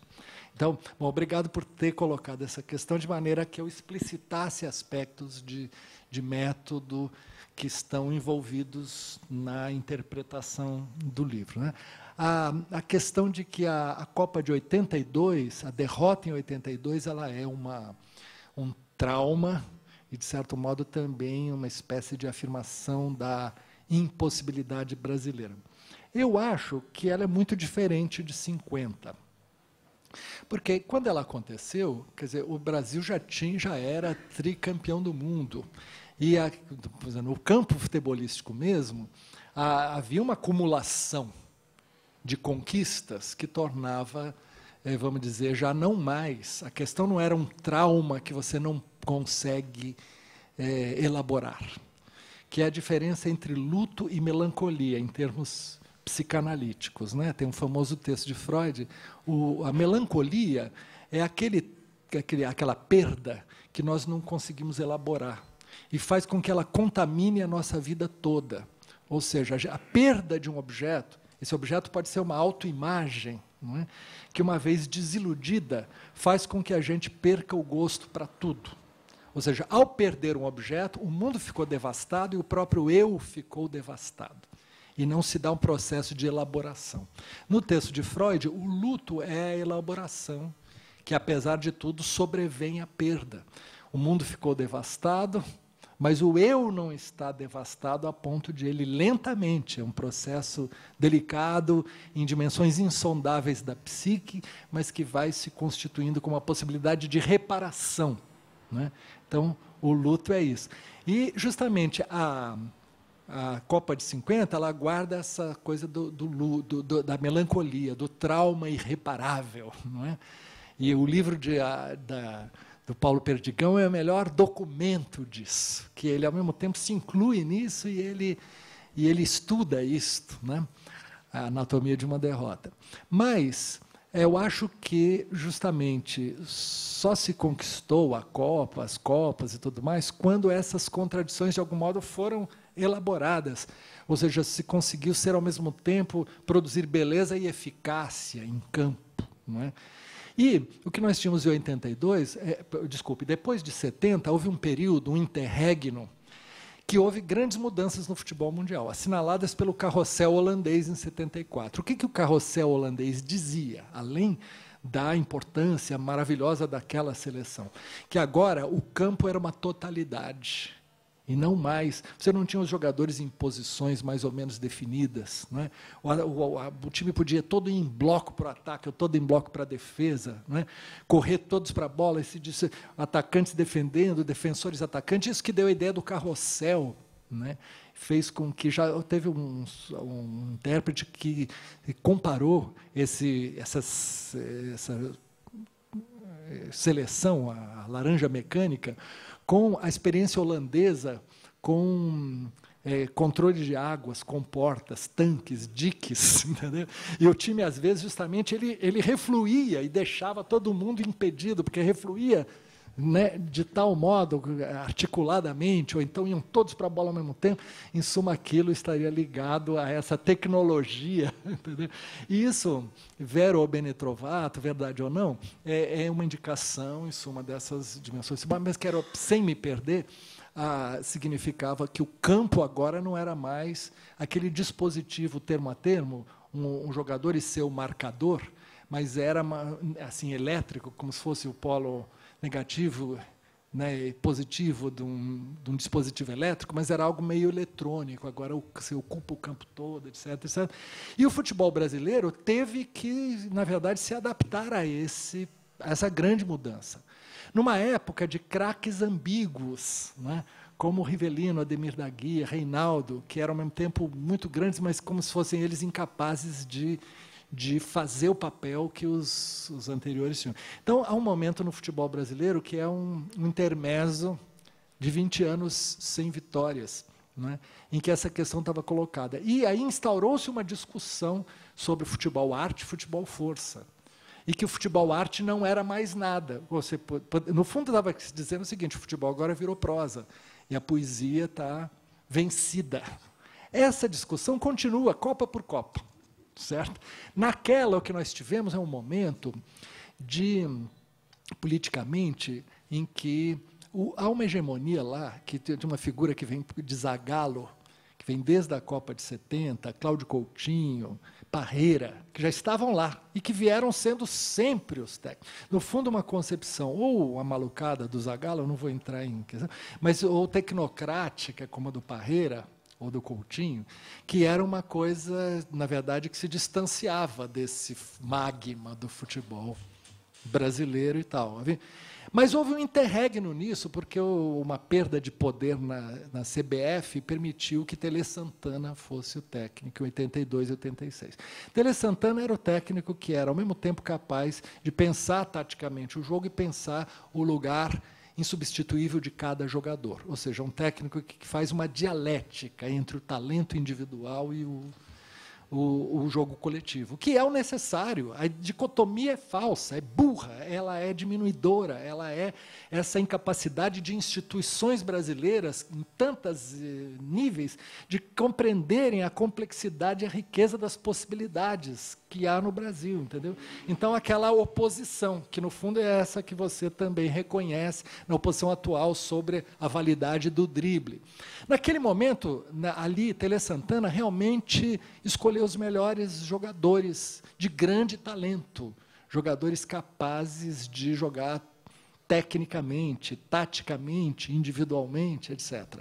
Além disso, eram jogadores todos que, ou pelo menos os líderes, que tinham uma formação mais aberta, né? Zico, Júnior, Sócrates, Falcão, que se tornaram comentaristas de futebol e que se tornaram, em suma, de algum modo, lideranças, figuras que pensam com clareza, que são articulados. E era uma seleção, portanto, diferente das superstições de Zagallo, o número 13, entendeu? A mitologia falsa de que ele era o invicto, de que ele ganhou todas. Mentira, entendeu? A Globo também calçou isso. E que aquela imagem do sujeito, portanto, que é a superstição, um negócio regressivo, né? Associado ao Parreira, que é a racionalidade. Essa combinação, acho, ela é, vamos dizer, atrasada, e por isso a pena é que aquele momento era de um futebol que reatava com a tradição do futebol brasileiro e tinha era um banho de iluminismo, eu diria. Então, por isso, essa derrota doeu mais nesse sentido, inclusive. Mas eu acho que era um momento que era possível já fazer luto. Ou seja, que é possível você elaborar e simbolizar que aquela perda não significa a perda definitiva para sempre, de todas as impossibilidades. Ela era a dor, não é? De quanto alguma coisa bela podia ser eficaz, e por essas traições do futebol, não é? Que teriam que ser agora examinadas naquela partida, que até a gente demorou para rever, dói rever, né? Mas rever ali os erros e tal, o que fez isso. Mas outro dia eu tive num debate com o Sócrates, que é, em suma, uma figura interessantíssima de pensador, né? Porque o Sócrates, o pai dele deu para ele o nome de Sócrates brasileiro, porque queria que ele fosse um filósofo. E ele se tornou um filósofo brasileiro que pensa justamente junto com o futebol, um doutor, um médico que se tornou um craque de futebol, né? E quando ele jogou na Itália, eu vejo esse contato com o Sócrates, eu vi, por exemplo, que ele lê livros. Ele estava lendo o Marshall Berman, Tudo que é sólido desmancha no ar, entendeu? Estava às voltas com Goethe, Baudelaire e Marx como os avatares da aventura da modernidade, entendeu? Ali estava disciplinado lendo. E tem um escritor italiano que soube que quando ele jogou na Fiorentina, Sócrates estava lendo Platão. Então ele diz assim, realmente que Sócrates possa ler Platão é um verdadeiro lance filosófico de calcanhar. Então, em suma, essas coisas... E ele acha justamente que o futebol tem um valor civilizatório, que o futebol, justamente, toda essa molecada que quer jogar futebol, que escolas, no sentido, todas as potencialidades pedagógicas, civilizatórias e formadoras do futebol deviam estar presentes na escola, como escola, etc. Isso seria um salto de qualidade, de consciência, etc. Né? Aí, este fato deixou essa falsa questão que o futebol brasileiro superou, de que força e arte, de que poesia e prosa, né, são incompatíveis. Na verdade, o futebol foi se prosificando, mas, como eu disse, ele nunca é inteiramente prosificável, e, além disso, continuaram surgindo no futebol essas figuras no futebol brasileiro. Mesmo mudaram as condições de formação, já não é mais Garrincha de Pau Grande, o lugar onde ele... Né? Mas isso aí é curioso, porque macunaimicamente isso podem ver no livro que você tem uma série. Mas não tem mais aquele lugar, aquele campo de várzea, aquele negócio, mas continua, tá, né, aquelas beiras de todos que continuam produzindo esses craques. No caso, Neymar está protagonizando esse negócio, porque volta e meia estão dizendo. Zagueiros grossos, técnicos limitados, começaram a dizer que o jogador que está driblando, que ele está desrespeitando o adversário, começou a ser um estigma corporativo, entendeu? Está prejudicando a classe, o jogador que está driblando o outro. Né, o que é um absurdo. Eu faço uma distinção entre aquela famosa jogada do Edilson, num jogo lá, que é jogar aqui na nuca. Aquilo é bobagem, porque aquilo era uma exibição de malabarismo com a bola que não era do jogo. Você partir para o adversário, mas aquilo eu não acho, aquilo eu acho bobagem.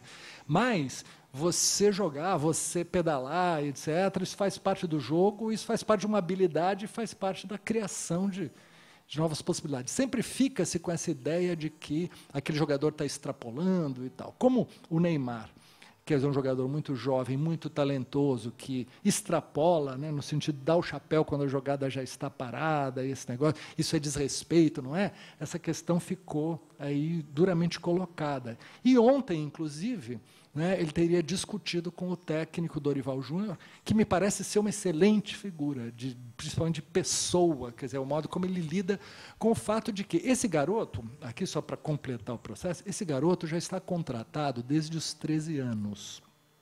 Isso é um fato novo nesse tipo.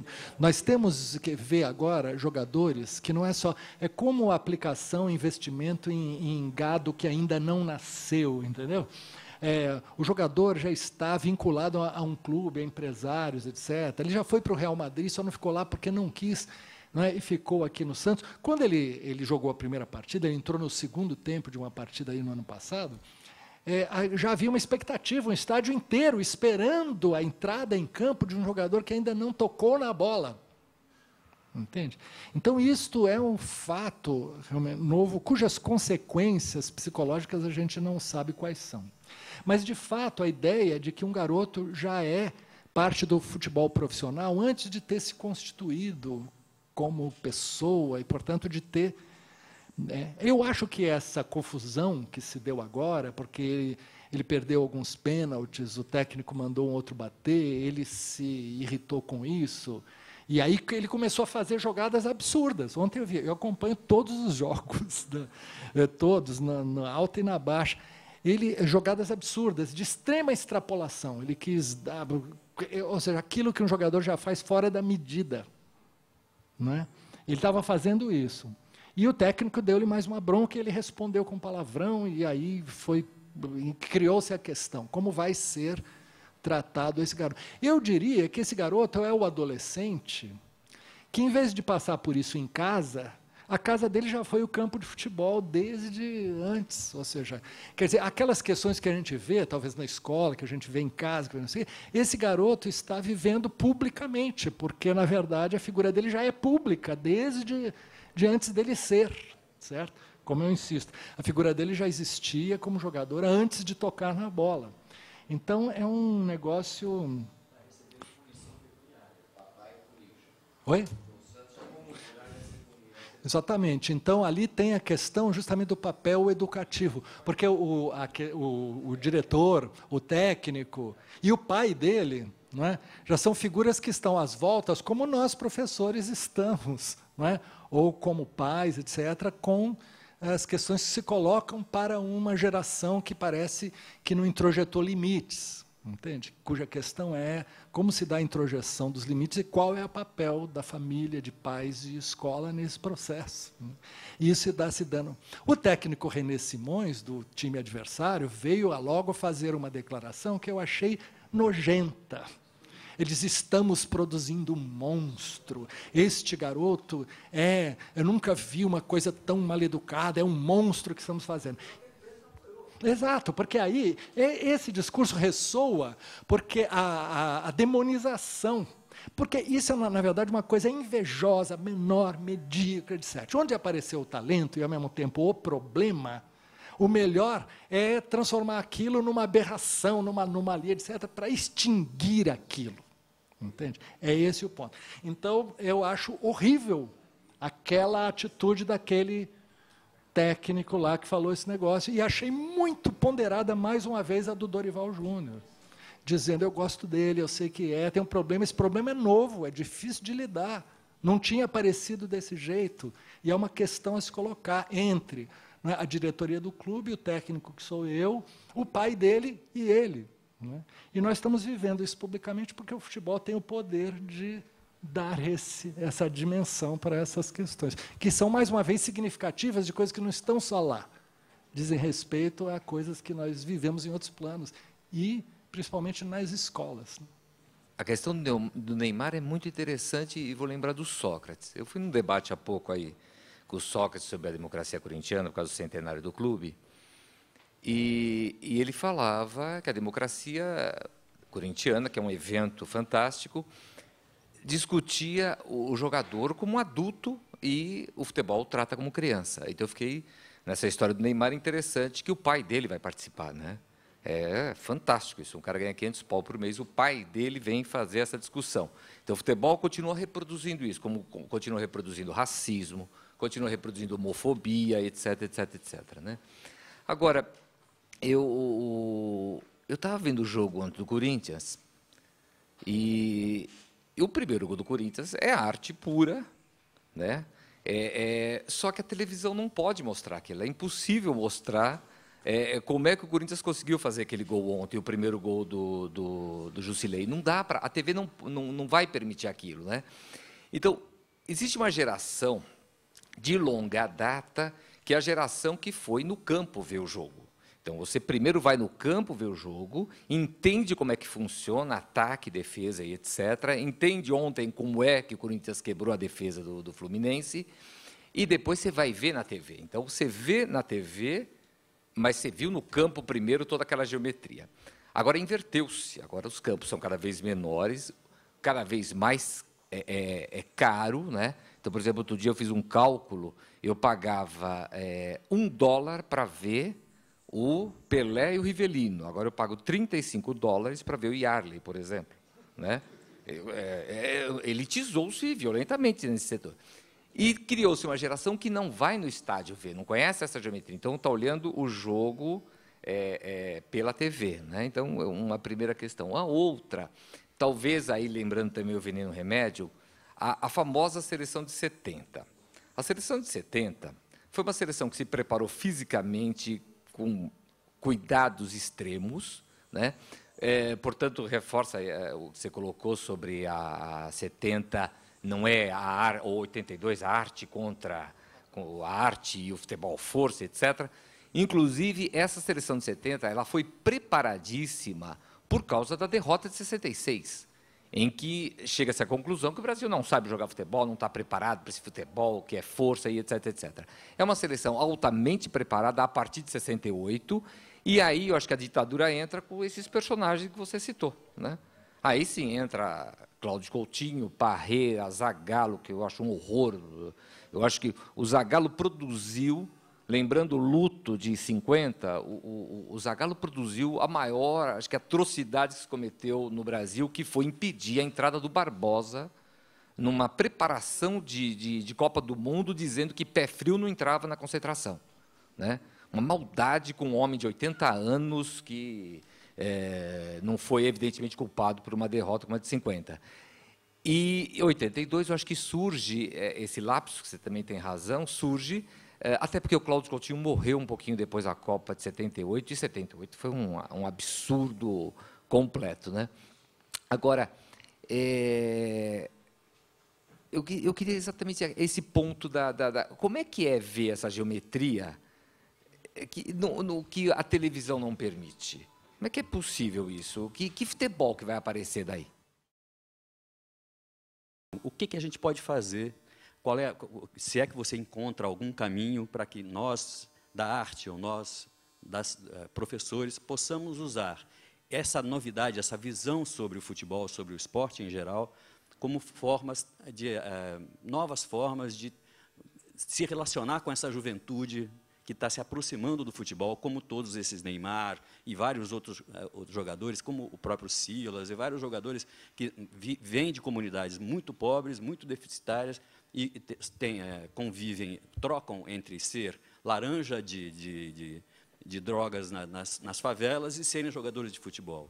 Esse conflito que tem completamente novo, né, por causa dessa mercantilização do futebol, acontecendo hoje. O que é que a gente faz como professor e o que é que a gente faz como artista diante disso? Então, eu queria saber qual das manifestações artísticas, assim, de fotografia, cinema, literatura, música, você tem um que você acha que consiga refletir melhor essas possibilidades que você falou do futebol, essa riqueza do universo do futebol? Eu adorei essa conversa aqui, porque esse é um assunto que não é sempre que a gente tem a oportunidade, não é, de poder tratar em tão alto nível, né, em suma, da pertinência das questões e quanto elas a gente pode relacionar, né, o alcance das questões colocadas. Então, muitas vezes esses temas futebolistas são tratados de uma maneira muito imediatista, diminuidora, sei lá, e a gente não consegue ter uma conversa como essa que estamos tendo aqui. Então, a questão dele é sobre um certo picotamento do jogo que a televisão, ao editar o jogo, fica editado pela linguagem televisiva e aquilo, de algum modo, te dá uma visão do jogo que passa por onde você perde algo que no campo tem e que está ligado a essa distribuição dos jogadores pelo espaço, né? E eu, de fato, passei muito tempo não indo ao campo e depois, quando voltei ao campo, você se surpreende que a bola tem um peso, né, que você escuta aquele negócio. Esse gol do Jusilei foi dado um lançamento, então, na área, ele matou no peito. Aquilo, você olha na televisão, parece um videogame, sei lá, aquilo, não é? A bola vem, né? Só que ela vem com um peso que você fazer com que aquele impulso, aquele peso que ela tem, você amaciar no peito, ela fica sob seu controle, né? É uma coisa que depende de uma capacidade, o corpo todo faz isso, né?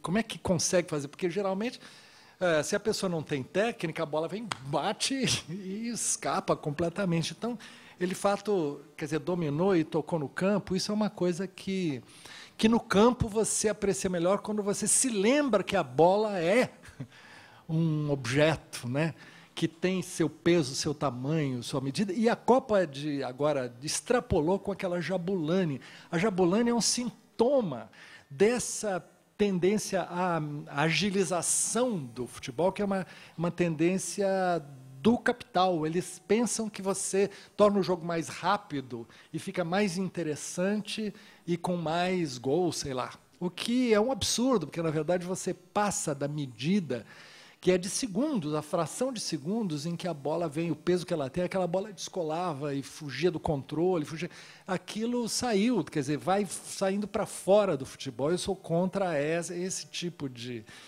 alteração, né, que, em suma, tem a ver com a história da bola mudando e a história do modo como a gente vê o jogo. É curioso, por exemplo, no entanto, que houve uma época que, você sabe, na década de 20, quando o futebol ganhou um interesse de massas, e o jogo era feito, por exemplo, no Rio de Janeiro, e juntava multidão no Vale do Engabaú. E o jogo era só assim, vinha um cartaz no alto de um prédio dizendo escanteio, entendeu? E aquela multidão lá. Ou seja, o jogo era uma lenda que você ouvia dizer que algo estava acontecendo, mesmo assim tinha uma multidão acompanhando aquele jogo, não é? Depois vem a irradiação, que é outra lenda, né? Uma versão. Então, os meios vão fazendo uma interpretação do jogo, e a gente nunca tem o jogo propriamente dito, né? Quer dizer, a gente tem uma versão do jogo. e o futebol é uma outra. Se dizia, um ensaísta chamado Nuno Ramos falou que Ademir da Guia, por exemplo, era, quer dizer, já não era nem bom, quer dizer, ele não funcionava nem para a televisão, nem para o rádio, nem para a televisão. O ritmo de jogo do Ademir da Guia, que parecia lento e não era, não é? E fazia com que, para o rádio, não tinha, parece que, matéria narrativa capaz de dar conta de Ademir da Guia. E a televisão era muito já picotada para perceber aquele tipo de ocupação do espaço. Qual é o melhor lugar para captar a figura de Ademir da Guia? A poesia. Ou seja, João Cabral escreveu um extraordinário poema sobre Ademir da Guia. Alguns, o próprio Nuno Ramos, um ensaio sobre Ademir da Guia, Décio Pinhatari tem um texto sobre Ademir da Guia, como se fosse aquele jogador que justamente o rádio e a televisão não pegavam. Pelé, ao contrário, servia para o rádio e para a televisão, né? E então... sim, exatamente. O Ademir da Guia é totalmente sacaneado pelo Zagallo. Então, essas coisas fazem parte da história pela qual o jogo vai sendo... Atualmente existe uma concepção muito picotada de gol ou de jogada. O gol é assim, uma bola está chegando e um cara e chuta. Isso não é o gol, a jogada é um discurso, é a tal história. É como se fosse uma fração. Você pega um pedaço de um poema, uma palavra final, como se aquilo fosse... Isso é uma deturpação do entendimento do jogo.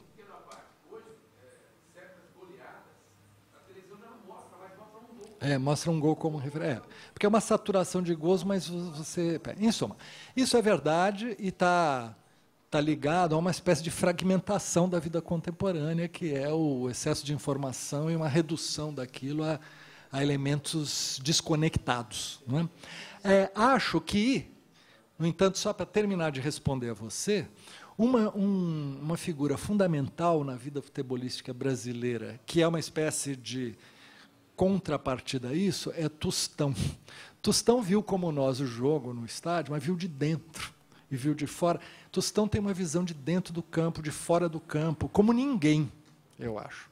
Então, as crônicas que ele escreve, as colunas que ele escreve na quarta e no sábado, saem na Folha na quarta e no domingo, ele vê o futebol como um crítico literário veria. Ou seja, para ele, quando ele discute o jogo, ele discute vamos dizer, a dinâmica do jogo, a dialética das estáticas, a poética, a impossibilidade, por sua vez, de explicação, de previsão do jogo, uma espécie de opacidade do jogo que resiste à possibilidade de explicá-lo totalmente, os fatores imponderáveis, os fatores pessoais presentes nos jogadores, nos técnicos. Ou seja, ele analisa cada um desses elementos. E volta e meia eles citam Fernando Pessoa daqui, um negócio ali, porque ele é curioso o caso de um jogador que jogou ao lado de Pelé e depois quando ele terminou a carreira, ele queria, ele entrou numa crise em que ele não queria ser o Tostão, ele queria ser o Eduardo Andrade, que seria alguém que se afirmaria pela uma nova profissão. Ele foi ser médico, se formou e não quis mais falar em Tostão. Aí, depois de médico, ele se tornou psicanalista. Até que um dia, que feita a psicanálise, ele reconheceu que ele era Tostão, que ele podia ser Tostão e voltar, e se tornou este extraordinário crítico, que volta e meia cita a psicanálise, mas a história dele, então, é uma história que envolve tudo isso. Mas ele tem uma visão do jogo como um todo. Eu acho que isso serve para o futebol e para as artes em geral. A essa altura, as contradições do futebol como arte são parecidas com os outros campos da arte, que também sofre a fragmentação, a incapacidade de perceber a articulação, ou todas as dificuldades para tudo isso. Né? Eu perdi um pouco aqui a sequência. O senhor falou... Eu acho um caso curioso isso. A FIFA não quer incorporar o videotape, não quer permitir que as questões sejam dirimidas pela tecnologia eletrônica. Isso, me parece, é parecido com a Igreja Católica e o celibato clerical. Entendeu? Eu só posso entender assim, como o futebol é diferente, de fato, dos outros esportes, E uma das forças dele, como nós falamos, é que a interpretabilidade, o erro, o imponderável, o jogo continua depois, em parte porque foi legitimado um gol que não era, houve o contrário, etc. E é como se manter isto é manter essa diferença. Porque se padre pudesse casar, aí fica, não sei o quê, fica igual a tudo, entende? Então, é um certo tabu, eu acho, que está ligado a essa manutenção da diferença. Isso é uma interpretação que eu faço, entendeu? Que é uma resistência. Mas há porque para evitar a diferença, quer dizer, para evitar que o futebol perca esse dado de diferença que ele tem em relação às coisas. Só que isso é contraditório a essa altura, porque a Jabulani é, ao mesmo tempo, um esforço para tornar o futebol um negócio... Então, eu acho que é um momento que vai haver uma pressão, por um lado, para entrar cada vez mais a imagem, a logomarca dentro do campo. Ela já entra no jogador, em toda parte, não é?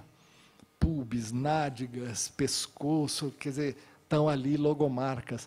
Se isso vai entrar na imagem da televisão, sabe, o jogador vai bater um pênalti e aí pisca uma marca, entendeu? Isso eu acho que está encaminhando para depois, chega um tempo que vai parecer natural isso, eu não sei. Ao mesmo tempo que há uma pressão, dadas essas coisas que a Copa mostrou, porque, ao mesmo tempo, o televisionamento vai mostrando cada vez mais os aspectos do jogo, e cria esse negócio. Agora, eu estava vendo ontem esses jogos, os jogadores todos já têm uma maestria completa em puxar o calção do outro, tal, dar empurrão, tocar, no ângulo que o juiz não está vendo. Ou seja, uma maestria em explorar o ponto cego do juiz, que a televisão vai mostrar, mas não importa, entende? Porque o juiz não deu. Parece a vida política brasileira. Nesse sentido, que é a mesma coisa. Quem puder, não fazer a jogada que não está invisível, mesmo que fique público, mas não o juiz não deu. Então, tem um fator assim entrando. Mas eu acho que devia se fazer, que pelo menos em grandes competições, num certo nível, porque também eles alegam que as regras do futebol são universais. Todo jogo federado, fosse qualquer aqui no bairro, tem que ser igual a uma Copa do Mundo. E você não pode instalar essa tecnologia em toda parte. Então, tem uma espécie de manter essa ideia de que aquilo que você pode no futebol fazer em qualquer parte, você pode fazer, né? E aí evitar. Mas acho que esse tabu devia ser quebrado e essas, né, competições.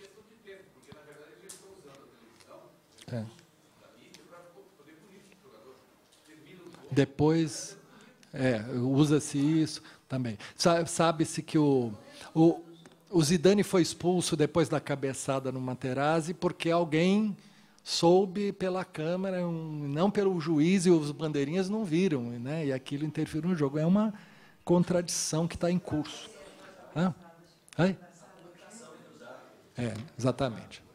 Exatamente. Agora tem a comunicação, troca onda. Bom, a sua outra questão era sobre o trabalho social que está implicado. Eu acho...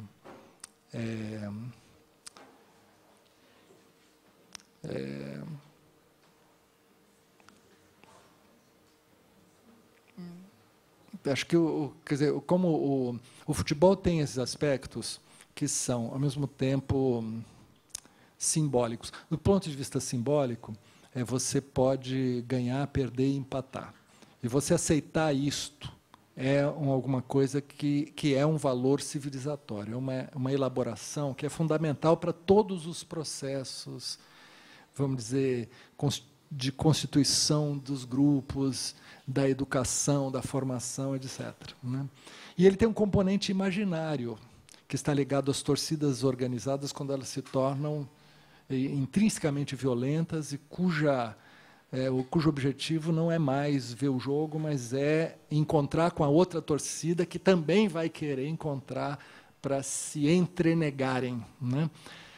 Então, são duas situações diferentes. No caso simbólico, a existência do outro é importante para ele se opondo a mim, ele me constitui. O adversário dá limite a mim e me faz com que eu possa crescer, não é? E aí disputar e passar por essas elaborações do que se ganha, do que se perde, etc. E na relação essa do imaginária, a existência de um outro nega a minha, e eu preciso matá-lo, real ou simbolicamente, para que eu exista, né? O futebol produz desses dois tipos de relação. E eu acho que é preciso justamente identificar o quanto ele tem de valor positivo nesse sentido de construção, de quanto esses aspectos são importantes para o entendimento de todo tipo de relação. Nós começamos essa conversa usando expressões do futebol que se aplicavam ao que nós viveríamos aqui, não é? Então, nesse sentido, eu acho que ele tem um valor educativo, formador universal, ao mesmo tempo que ele convoca e chama, né, as coisas mais nefastas, que também parasitam o futebol e surgem nele. Acho que é importante que a gente deixe de fazer distinções muito, vamos dizer, redutoras da cultura, e que você considere que é cultura um tipo de atividade e o futebol não é cultura, né? Acho que, justamente, se a gente admitir que existe uma imbricação de uma atividade cultural com essa, como outras, abre-se, não é, a possibilidade na verdade, de sair desse, de certo modo, desse impasse em que a escola, ou, vamos dizer, não necessariamente a escola, mas um trabalho social como esse, que ficam, de certo modo, à mercê da televisão e dos meios de massa, que substituíram a escola para a garotada, que tem um apelo por aquele interesse tecnológico, quer dizer, imediato, massivo, e a escola fica parecendo uma coisa de otário, porque ela não sabe lidar com isso, né? Então, justamente, há um desafio, eu acho, para educadores, que é de abrir as dimensões da vida cultural, que no Brasil é muito viva, muito intensa, muito diversificada, e saber que, portanto, conceber a atividade cultural em amplo sentido permite à escola voltar a dialogar com as gerações, quer dizer, conversar, quer dizer, incluir, não é? Incluir as questões vividas no âmbito da escola. Isso é um desafio, eu acho, para formar os repertórios, os materiais, os métodos, os modos de fazer isso. Mas parte, antes de mais nada, dessa abertura, né, que, de certo modo, é uma abertura que foi se dando ao longo desse tempo no próprio campo dos estudos sobre o futebol, né? Acho que isso está ligado ao futebol, está ligado à música popular, e está ligado àquilo que eu estava dizendo no começo. Quer dizer, no Brasil, acho que existe uma potencialidade de eficácia, de aplicação, de disciplina, de motivação, quando você faz coisas que, ao mesmo tempo, são aprendizado, mas são também jogo, são diversão, são entretenimento, que não estão inteiramente separados disso. Eu acho que, se pensar a educação como cultura, ela aumenta a possibilidade de tratarmos em todos os planos, quer dizer, pedindo atividades que são técnicas, racionais, que são de articulação discursiva, de raciocínio e tudo mais, quando ela não parece se opor à vida, que é muito o que acontece, né? E aí ela invocou, com razão, Chico Buarque, né, e a arte, a relação da arte com o futebol. Chico Buarque é um cancionista, né, que nós adoramos e que é um dos mais consensuais dos cancionistas e artistas brasileiros, que, sendo um músico popular, ele, nos últimos 15 anos, escreveu 4 romances importantes na cena literária brasileira. Isso é um traço brasileiro, entendeu? É difícil explicar para um estrangeiro que um sujeito que é conhecido como compositor popular escreva romances importantes, entende? Essa permeabilidade ela não existe em culturas onde esses nichos estão mais demarcados, o que é cultura alta, o que é cultura baixa, o que é o oral e o escrito, né? O Brasil é pouco definido, é pouco letrado, mas, em compensação, é mais vivo na inter-relação. Tantos compositores de música, a partir de Vinícius de Moraes, são da poesia do livro e da poesia da canção, não é? O Ali Salomão, Antônio Cícero, que tem sucessos junto com... eu também faço parte desse negócio. Estou aqui, na verdade, quer dizer, como professor de literatura, músico e escrevendo um livro sobre futebol, né? O Chico Buarque é romancista, cancionista e jogador. O fascínio, né? O que encanta ele é o futebol. E tem uma música maravilhosa sobre o futebol. A música é uma verdadeira poética do futebol. Para estufar esse filó, como eu sonhei, só se eu fosse o rei. Né? Que ele vai falando de todas aquelas jogadas que foram inventadas no futebol brasileiro como jogadas poéticas, né? E, nesse sentido, você pergunta qual a arte que seria mais capaz disso. Justamente, muitas vezes se pergunta por que não há mais literatura sobre o futebol, teatro, cinema sobre o futebol. Eu acho que, em parte, porque o futebol é uma arte, ele não é só um objeto que seria tratado pelo mar. Ele é uma arte que faria inveja a muitas das artes. Quisera o teatro ter a repercussão, a força, né? A ressonância que tem o futebol. Como diz, por sua vez, o Chico Buarque, quisera a minha canção ser como um gol que estufa a rede, como ser como um drible de Garrincha, ou seja... A questão é que mesmo que há um diálogo entre as artes, quer dizer, há cinema sobre o futebol, há literatura sobre o futebol, mas não significa que o futebol é um mero objeto passivo dessas artes. E isso eu acho que é a passagem que nos levaria a esse outro entendimento, as consequências educacionais disso, certo? Bom, agradecendo toda essa atenção, eu vou terminar, sabe o quê? Cantarolando o samba que eu fiz para o Sócrates, inspirado no nome dele, que o nome dele já era um samba-enredo, né? É um samba-enredo. Sócrates brasileiro, Sampaio de Souza Vieira de Oliveira. Então diz, Sócrates brasileiro, Sampaio de Souza Vieira de Oliveira, deu um pique filosófico ao nosso futebol. O sol caiu sobre a grama e se partiu em cacos de cristais. As cores vestiram os nomes e fez-se a luta entre os homens até os apitos finais. A história não esquece que a bola se negou, mas chorou nosso gol. E vai se lembrar para sempre da beleza que nada derrotou. Mas quem será que diz quem venceu no país em que o ouro se ganhou e perdeu? Derreteu. O futebol é a quadratura do circo, é o biscoito fino que fabrico, é o pão e o rito, o gozo, o grito, o gol. Salve aquele que desempenhou, e entre a anemia e esperança, a loteria, o leite das crianças se jogou. Com destino e elegância, dançarino pensador, sócio da filosofia, da cerveja e do suor, ao tocar de calcanhar o nosso fraco, a nossa dor, viu um lance no vazio, herói civilizador, o doutor Sócrates brasileiro, sabe?